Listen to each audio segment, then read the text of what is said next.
Hello, welcome everybody. I am excited today to be speaking with Nevzat from Cyprus IVF Hospital.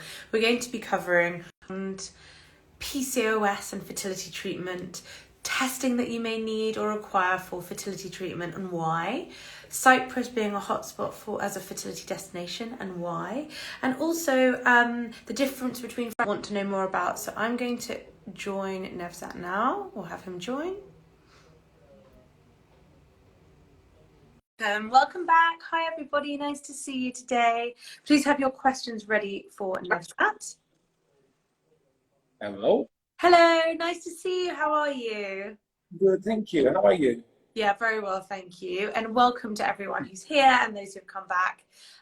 If you could please give a brief introduction to yourself and, of course, the hospital, what you guys do, and then we can talk about the process of treatment, questions people should be considering and asking during the process, hyperstimulation, how to avoid it and what that means, and then, of course, differences between fresh and frozen transfers, which I know you have great expertise to offer on that. So please introduce yourself.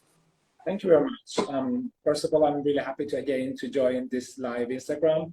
It gives opportunity to our patients and potential patients to join in and watch and share their experience with us, ask their questions. So I will be really happy to answer any question that comes in during the live show.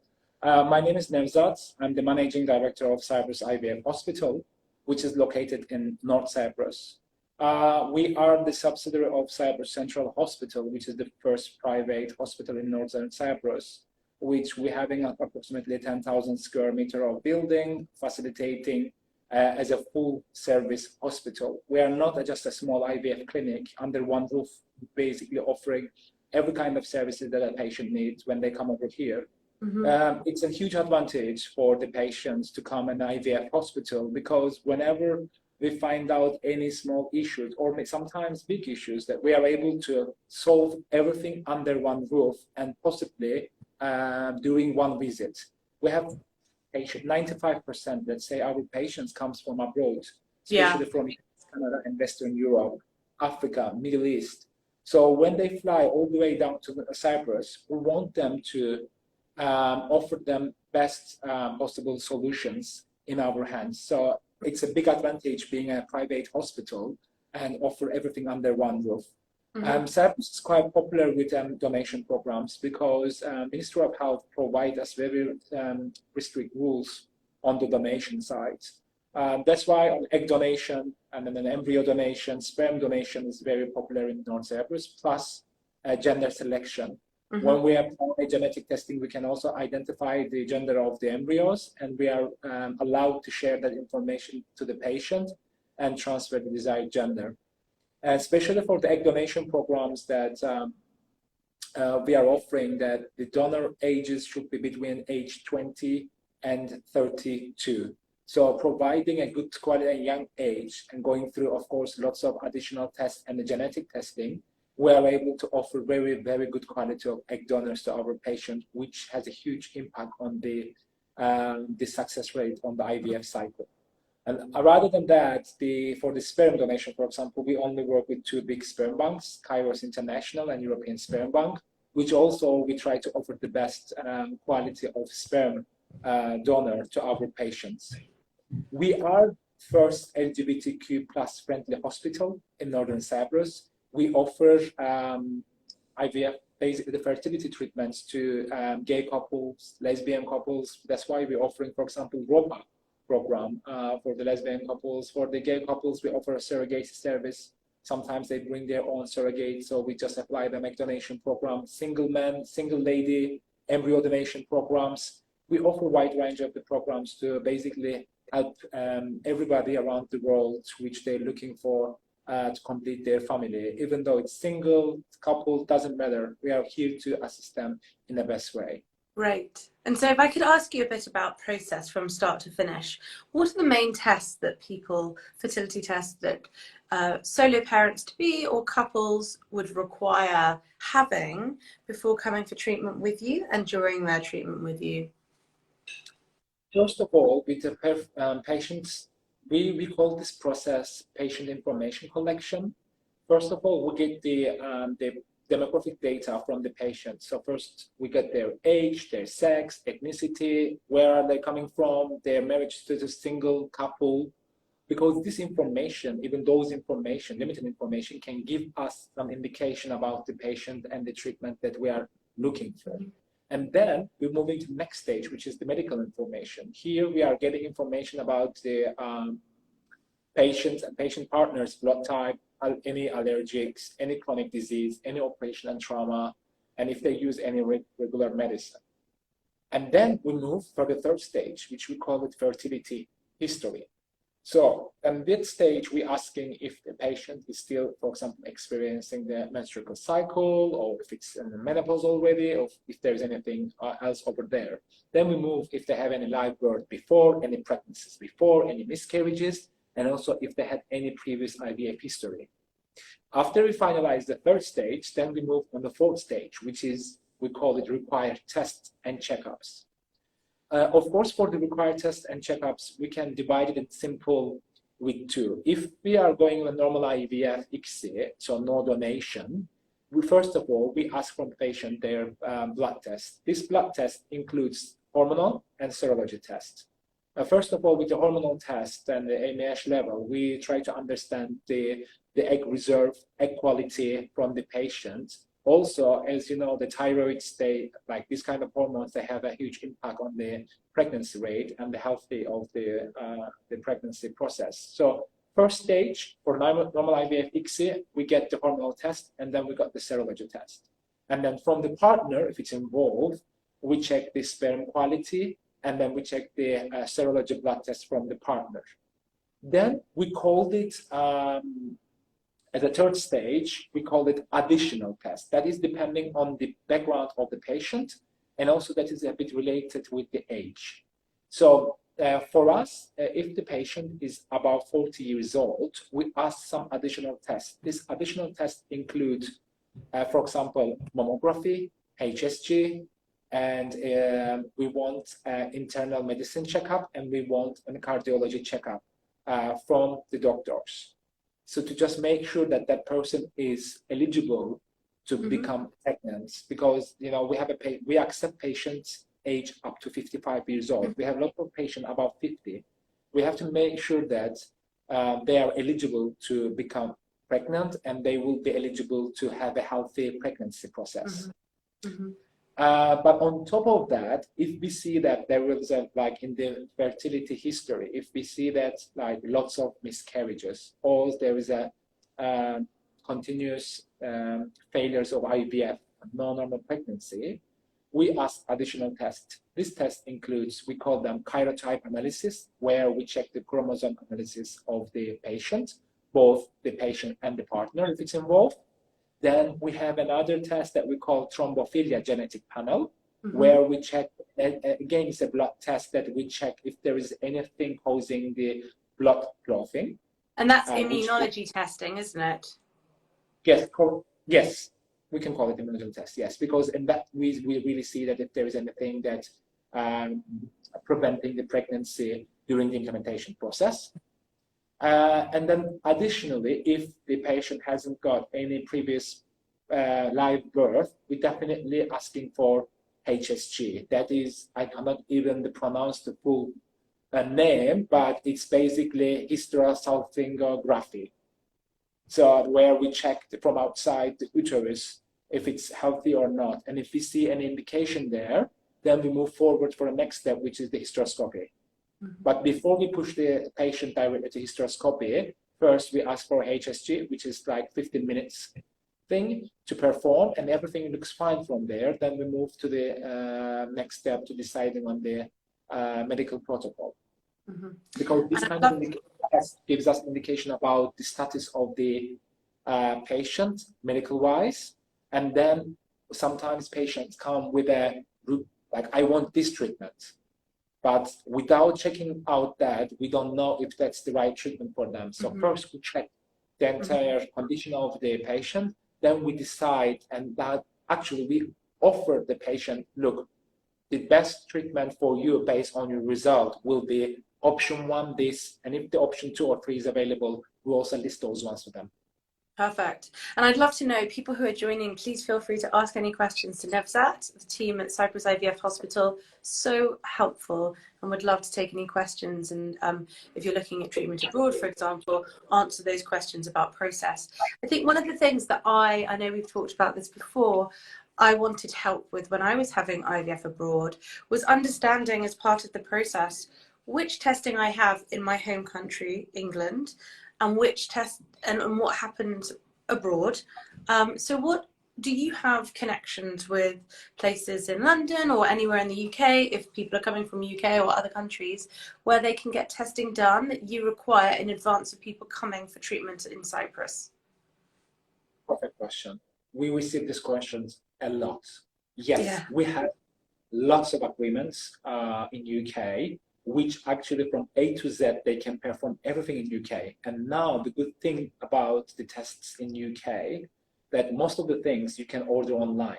So for example, the hormonal test kit and the other serology blood test, you can order it online. We have an agreed online clinics, which they can actually order Cyprus IVF test kits. It will be delivered to their house. Amazing. They just get the blood sample and send it away, and within 48 hours they will receive the result, and we will be able to see those results from our system. Okay, we'll share the link to this, everybody, so that you can find this information. Exactly, we'll share the link directly, and then they can go and check.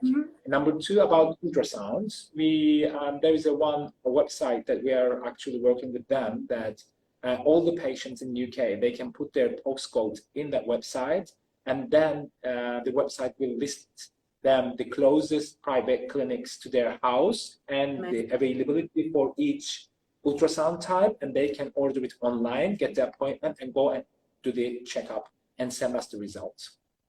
Fantastic. That's really useful. Thank you. Exactly. The one thing is sometimes it's a bit difficult in UK, and it's a bit expensive. It's genetic testings. So because of that, there's a huge price difference between North Cyprus and the UK. What we sometimes recommend, and most of the patients actually are doing it if they don't have any restrictions on the traveling, but they fly out to North Cyprus or Cyprus on the south side or north, doesn't matter, because we have a transportation to both of sides. They come to the Cyprus, we pick them up on Saturday morning or noon, they come here, we perform all the required checkups here to them, and then Sunday morning they fly back home. With that, they will be able to meet with our doctor, they will be able to meet with our entire team, we will be able to perform all the tests here that we require within a half day.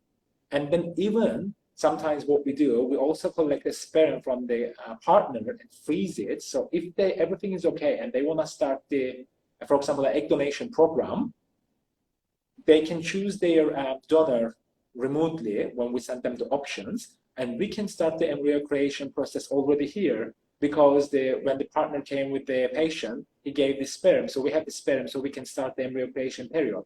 So then next time when they come over here, they will be only coming for a very short time, only for the transfer. Amazing. Someone's just asked a great question. Do you have connections in Ireland to start the process there? Yes, at the moment we are working on that. I will be in Ireland with Yelis, with our business development manager, to attend a conference on 9th, 10th, and 11th of September for 3 days. While we are there, we will try to actually create these links and connections to help our patients who's coming from Ireland. I would say, Michelle, why don't you just drop me a DM with your details? I can put you in touch with the team, and then they can follow up with you with information on that as soon as they have it. Someone else has just asked, Joe, what happens if you have natural killer cells and you need to take intralipids? So I'm presuming you're wanting to know, where would you do that? Would you do that in Cyprus, or would you do that in advance of coming out? So that one, depending on each case, we need to check with Dr. Sarah, because she wants to see the exact results about that. And then we will do that for an intralipid infusion. We also do that to our patients, because there is some recent research that shows that actually it has a positive impact on the implementation process. Therefore, we apply the intralipid some of the patients based on their uterus lining and everything. As I said, I don't want to tell that we do it everyone, but we do analysis, and based on the analysis, if we see that there is a positive impact on the implementation process, we offer the intralipid infusion after the transfer here at our hospital, which will take approximately 4 to 5 hours. It's a very slow infusion that we are actually giving to the patients. 45 hours? No, 4 to 5 hours. Like 4 to between 5. 4 to 5 hours, Okay. yes. So people just relax in the hospital and have that drip whilst watching something, reading something, Exactly. for example. Because normally after the transfer, we keep the patients maximum 2 hours here, maximum. Okay. And if they're going to have the intralipid infusion, they might stay up to 5 hours. Got you. Okay. Well, I hope that answers the question. Any more for Nevzat, please fire them over, because Cyprus is really popular as a fertility destination. And as Nevzat said, you know, as a hospital, having everything under one roof means there are so many possibilities and so much care that can be given in one place, which is fantastic. Now, hyperstimulation, or also known as OHSS, should people be worried about that? Oh, someone just said, I can't wait to fly out to Cyprus IVF Hospital. That's wonderful. Let us know how you get on. Someone just said, sorry, hyperstimulation, OHSS, how do you reduce the risks of that happening? And what happens if that does happen? Okay, so first of all, we experience the hyperstimulation mainly from a patient who has the polycystic ovarian syndrome. So the basic, just a small touch on the PCOS, we call it polycystic ovarian syndrome, is a hormone balance caused by the ovaries creating excess male hormones. So we experience that ovarian hyperstimulation syndrome, the patients which they have PCOS mainly. So, and Dr. Serap identified whoever has the PCOS before. Based on that, we apply different protocol for ovarian to basically avoid the ovarian hyperstimulation syndrome. So whoever has a PCOS, we identify before, of course, the egg collection process. And then based on that, we give them different egg collection medical protocol, which this protocol is a bit longer protocol to reduce the risk of having the hyperstimulation syndrome. And after the egg collection process, we continue a different protocol to avoid or basically pressure the hyperstimulation syndrome and have the at least minimum level of the syndromes that the patient might experience. And also for these patients, the patient who has the PCOS and experiencing the hyperstimulation syndrome, we definitely don't perform fresh transfer. When they come, we do the egg collection, then they continue the hyperstimulation syndrome protocol to reduce the risk it's happening or to minimize basically the effects on that. And then we give 1 month break, and then with the next cycle, we prepare the patient for the transfer protocol.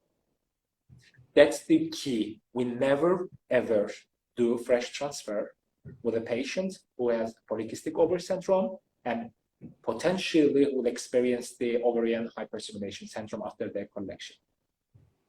And because we know that PCOS has a huge impact on the OHSS, we apply different protocol. Okay, that's really good to know. May I ask you a question? Does an underactive thyroid affect sperm count and fertility in men? That's a good question. I need to check that. As far as I know, not really, but I'm not the medical expert. I need to check that with our urology expert. That's the other, because we are in hospital, we have another urology expert doctor here.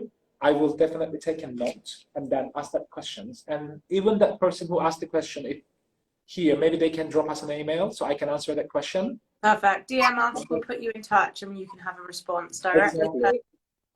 Exactly. They can directly write from our Instagram account because it will come to our system and we will answer them. Or they can just send an email to me, nevzat@cyprusivfhospital.com. Great. Thank you for that. So helpful. Now, this is a big question. I wondered this a lot, and I'm sure people joining are wondering this. Fresh versus frozen cycles. Is there much in it now? Are frozen cycles just as good, if not better, in terms of success rates than fresh?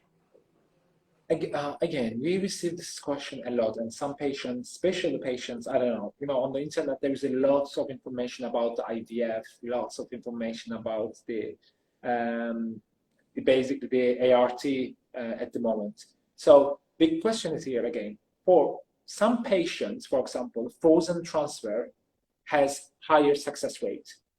Just an example.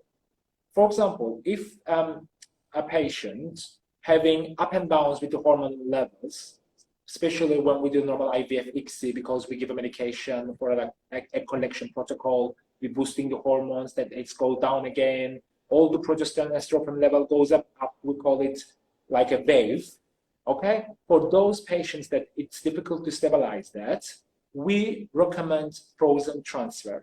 We perform the egg collection, we check the blood results again, the hormonal levels again.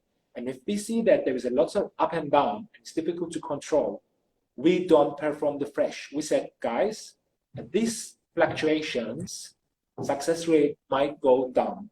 So that's why we prefer frozen transfer. And to be honest with you, on these cases, definitely we had higher success rate in this kind of patients. Interesting. Again, for the PCOS patients, definitely never we do fresh transfer. Okay.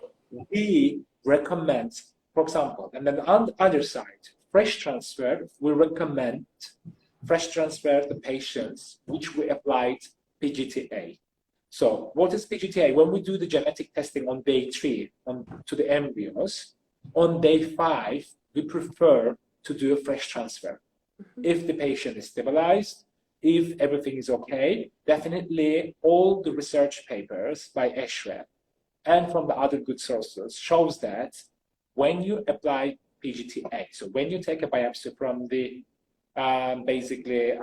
embryo, we recommend to apply fresh transfer.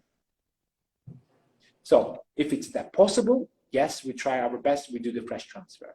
Okay. But again, this is not, I don't want to give a general information. It's case by case, we evaluate that, and then we give an accurate proposal to the patient. Guys, we will not perform fresh transfer because of this. Some patients, they say, oh my God, then they became upset and they said, then my success chance will go down. No, it's the opposite. We are doing this to increase the success rate. Yeah. As an IVF hospital, the main aim for us is to have happy patients and have good results. That's the main aim. So we are here to really push the customer satisfaction at the highest level and then get the best out of what we are doing. Well, that's why we love working with you, because of the passion and the care that you offer to patients, which is invaluable, especially when you are going through something so emotive like fertility treatment and considering doing it abroad. So thank you so much, Nevzat, for all of your insight today. As I mentioned, we're going to link this up in our bio to contact you guys at Cyprus IVF Hospital. So please do reach out to the team for a complimentary free consult, and they would be more than happy to assist you with the next steps. I know it can be overwhelming and they're here to help. So really appreciate your time today, and thank you to everyone who's joined. You're welcome. Thank you very much, everyone. Thank you. Bye-bye. See you later. Bye. Bye-bye.